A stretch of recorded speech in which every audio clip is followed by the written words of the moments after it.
মানুষ আজকে নিরাপদে নাই। মানুষকে কেস দিয়ে, মানুষকে জুলুম করে, দেশটাকে বিক্রি করে দিয়ে, দেশের মানুষকে লন্ডভন্ড করে দিয়ে আজকে কোন নারী নিরাপদে নাই। আমার ভারতে বাইরে বেরোলে তার বাপ মা শিওর নয় যে আমার বেটিটা নিরাপদে আসবে। হয় রেপ হয়ে কোন জায়গায় মারা যাবে, হয় রেপ হয়ে তাকে গায়েব করে দেওয়া হবে, নাই রেপ হয়ে তাকে পুড়িয়ে দেওয়া হবে। এগুলোকে রুখতে পারছিস না, তোরা বলছিস ইসলামে নাকি রেপ করা কোনো পাপ নয়। অথচ ইসলাম বলছে কোন নারীকে যদি কেউ রেপ করে সেই রেপিস্টের শাস্তি একটাই, মৃত্যুদণ্ড। আর আমার দেশে কি রেপিস্টদের কি শাস্তি? ফুলের মালা আর এমএলএ টিকিট। লজ্জা লাগছে বলতে? আমার দেশের রেপিস্টদের কি শাস্তি? যদি কেস চলে কোটি কোটি টাকা কোটে লাগিয়ে উকিল ফিট করে তাকে জামিন করার জন্য চেষ্টা করছে। তারা আবার ইসলামের বিরুদ্ধে মুখ লাড়ে। আপনার আজান আগামী দিন হবে না, আপনার মসজিদ আগামী দিন থাকবে না, আপনার বোরখা আগামী দিন থাকবে না, আপনার দাড়ি আগামী দিন রাখতে পারবেন না, আপনি লা ইলাহা ইল্লাল্লাহ মুহাম্মদ রাসূলুল্লাহ এই জমিনে বলতে পারবেন না। এতদিন ধরে আমরা ডাকছি, আসো মসজিদগুলোকে আবাদ করো। কাল তুমি মসজিদে ঢুকতে যাবে, কিন্তু দরজায় দেখবে দারোয়ান দাঁড়িয়ে আছে, একে 47 নিয়ে তোমায় ঢুকতে দেওয়া হবে না। সেই দিন আসছে, তার আগে তুমি সজাগ হও, জমিনে সেজদা দাও, রুকু দাও, তাসবিহ পড়ো, হাত তুলে মালিকের কাছে কাঁদো। আবার পদক তৈরি হবে, আবার ফেরেশতা আসবে ইমাম মেহেদীর নেতৃত্বে। এই পৃথিবীতে আমরা আবার মাথা তুলে বাঁচবো, ঠিক না বেটে? আজকে কলিকাতা এয়ারপোর্টের মসজিদে নামাজ বন্ধ। যাও না কোন মায়ের বেটা আছো খোলো।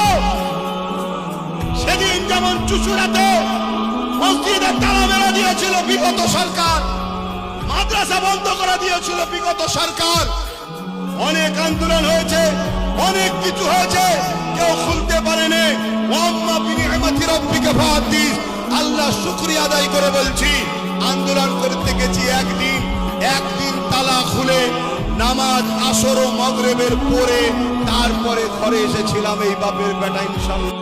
আল্লাহ নবীর আদবকে ঈমান বলেছে, আল্লাহ নবীর মুহাব্বত ঈমান বলেছে।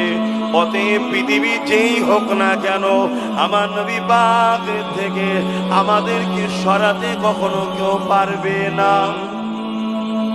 আবু জেহেল চেয়েছিল, উমাইয়া চেয়েছিল, উতবা সাইবা চেয়েছিল হযরতে বেলালকে আমার রাসূলুল্লাহ থেকে সরাবার, কিন্তু হযরতে বেলাল রক্তাক্ত হয়ে যাবার পরও ওই মক্কার বাজারে একটাই কথা বলেছিল, এ উমাইয়া তুমি আমাকে যদি মারতে মারতে মেরো ফেলো, আমার যেখানে আমি রাসূলুল্লাহকে রেখেছি ওই জায়গা থেকে আল্লাহ ও রাসূলকে বার কখনো কেউ করতে পারবে না।